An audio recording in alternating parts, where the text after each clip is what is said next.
এটা নিশ্চয়ই অমরজিতের কাজ। ওই পাঠিয়েছে এই ভিডিওটা।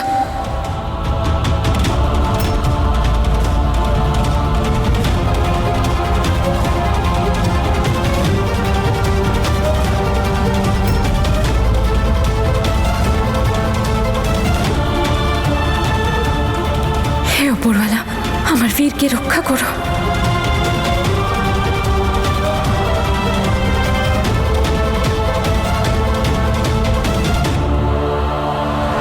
কেন করছো এসব? কি চাও কি তুমি? চাই তো আমি অনেক কিছুই, এরকম মিষ্টি নরম। কেন নিজেকে এরকম কষ্ট দিচ্ছ? বাজে কথা বন্ধ করো আর বলো বীরকে ছাড়ার জন্য কি নেবে? তোমার সঙ্গ।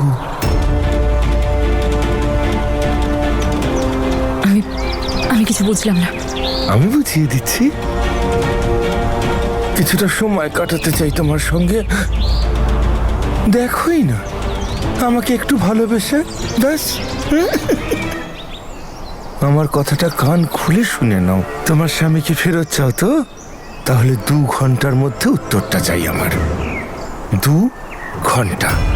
আমি যেটা বলছি সেটা করো, নয়তো তোমার স্বামী এখানে নয় ওখানে পৌঁছে যাবে। 2 ঘন্টা। জানিয়ে দিও। Take your time.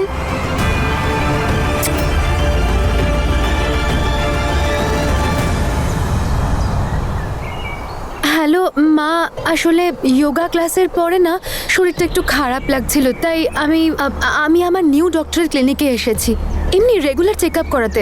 আপনি আমার টেনশন করবেন না, আমি একদম ঠিক আছি। 1 ঘন্টার মধ্যেই বাড়ি ঢুকে যাব।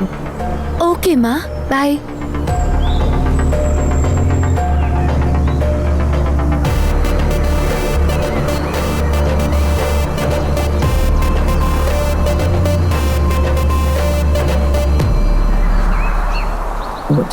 এই নিন ম্যাডাম আপনার আল্ট্রাসাউন্ড রিপোর্ট।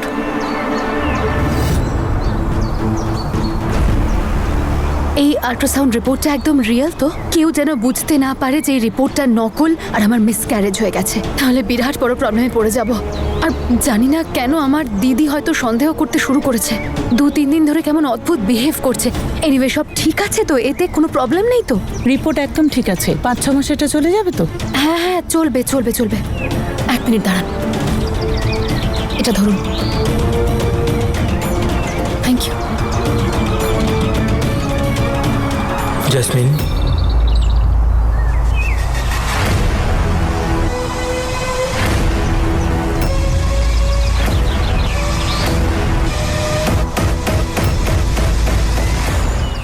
তোমার মিসক্যারেজ হয়ে গেছে আর তুমি শ্বশুর বাড়িতে মিথ্যা কথা বলছো কেন?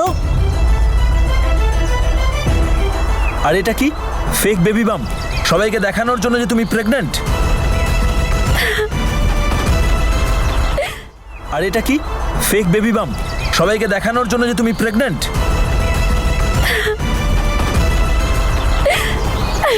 জশ, আমি নিজেই বুঝতে পারছি না যে আমি কি করব।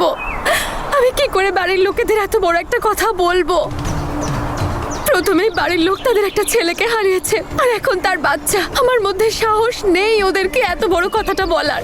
কিন্তু আমি কি করব? আমি সত্যি বলে ওদের আনন্দটাকে নষ্ট করতে পারবো না তো।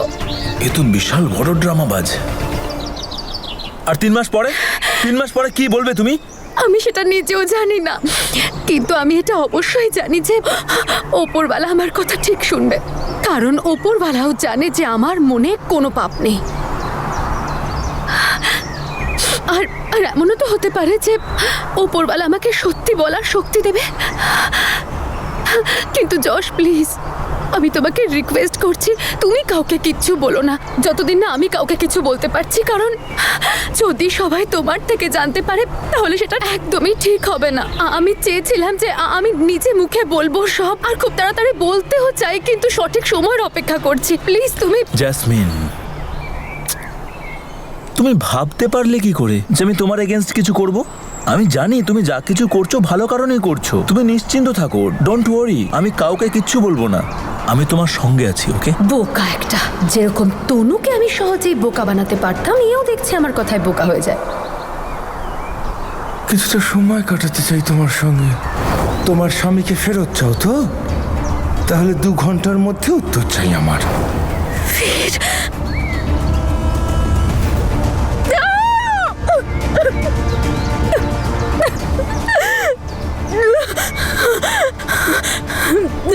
না, তনু তুই এভাবে হারতে পারিস না, তুই ভেঙে পড়তে পারিস না। ওই অমরজিতের সাথে তোকে স্ট্রংলি ফাইট করতে হবে। হিরোর কাছে আছে, আমাকে যেভাবে হোক ওকে বাঁচাতে হবে। যাই হোক, যাও করে বীর, আমি তোমার কিচ্ছু হতে দেবো না।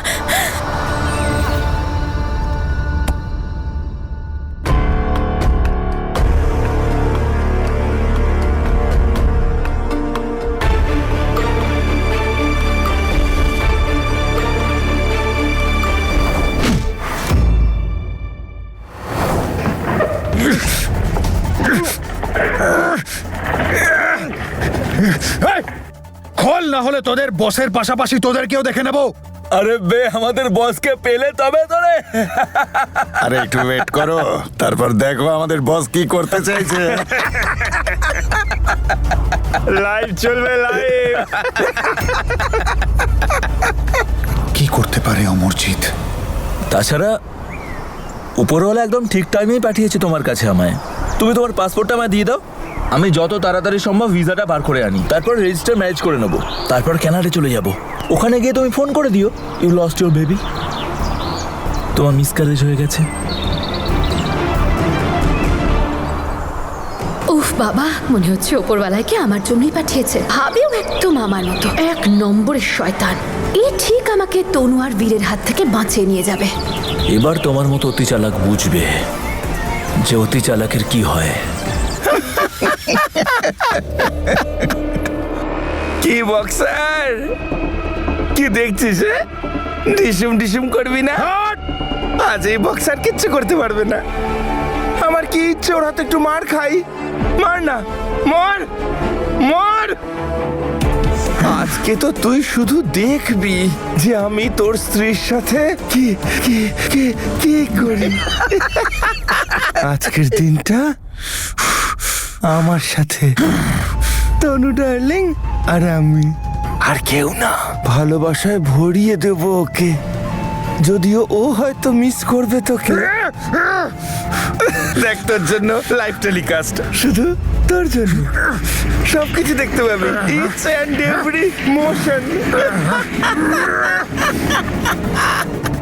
তুই বরং রেস্ট কর, আমি গিয়ে ওখানে একটু টেস্ট করে আসি, কেমন? বাজে কথা বন্ধ করার বল, বীরকে ছাড়তে কে নিবি? তোমার সঙ্গ। স্বামীকে ফেরত চাও তো? তাহলে 2 ঘন্টার মধ্যে উত্তর দেবে।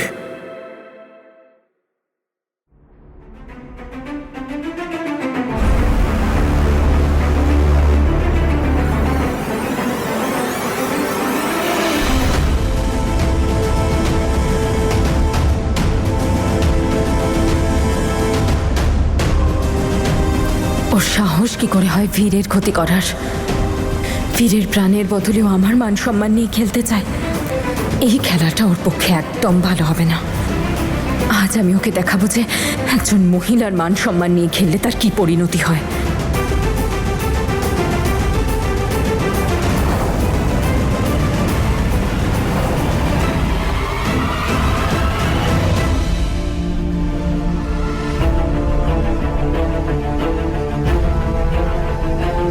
শুধু 1 ঘন্টা বাকি।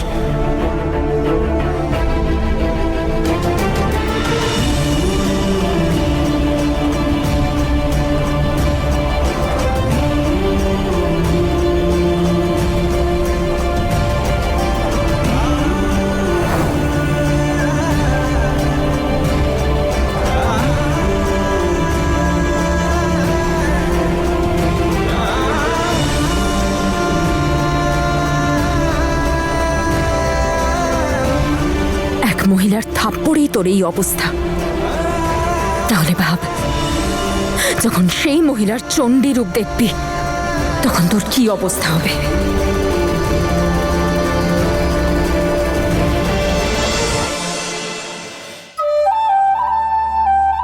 হে উপরওয়ালা, আমাকে শক্তি দিও যাতে আমি ওই অমরজিৎকে শাস্তি দিতে পারি, ওর এখানে আসার কারণটা জানতে পারি, আর তার সাথে অমরজিৎকেও শাস্তি দিতে পারি আমি, আর আমার স্বামীর সাথে বাড়ি ফিরে আসতে পারি। তারপরই আজ আমি তোমার আরতি করব।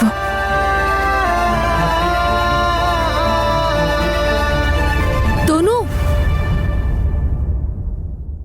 তুমি এই সময় রেডি হয়ে কোথায় যাচ্ছ? আর বীর কোথায়? ওই বীরের কলেজে একটু কাজ ছিল, তাই কলেজ যেতে হয়েছিল, আর আমাকে আমার এক বন্ধু ডেকেছে। আমরা একসাথেই চলে আসবো সন্ধ্যের মধ্যে। তাড়াতাড়ি এসো। জানি না আজ কি হতে চলেছে, কিন্তু একটা কথা জেনে রাখি সমরজিৎ, যে আজ তুই বাঁচবি না।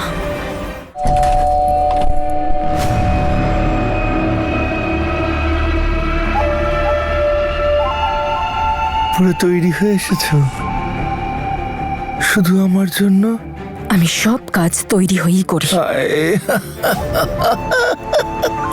আমিও সব কাজ প্রস্তুতি নিয়েই করি।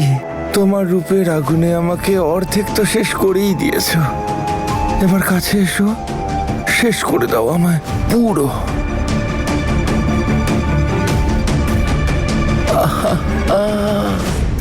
আরে ভাই, টিভিটা তো অন কর।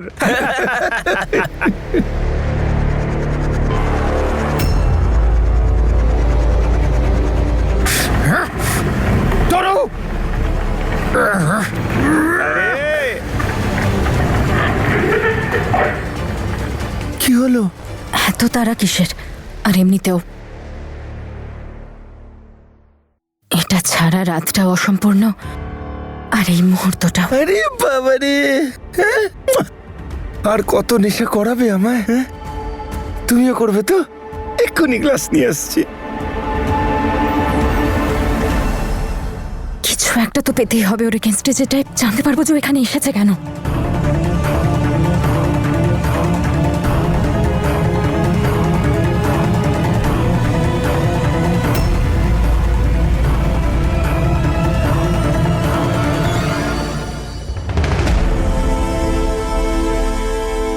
গ্লাস এসে গেছে।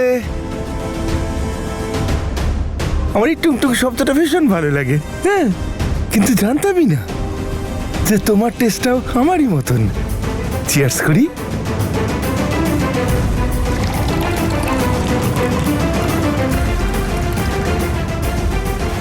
নাও, এটা তোমার, ধরো। চিয়ার্স করি। চিয়ার্স। তনু আর বীর যে কোথায় গেল, ফোনও পাচ্ছি না দুজনের। মা, বীর ওর কলেজের কাজ নিয়ে ব্যস্ত আছে, আর তনু বন্ধুর সাথে বেরিয়েছে। বলেছিল পুজো শুরু হওয়ার আগেই দুজনে চলে আসবে। যতক্ষণ না তনু মামি আসছে ততক্ষণ আমাকে শ্রীকৃষ্ণের গল্প শোনাও।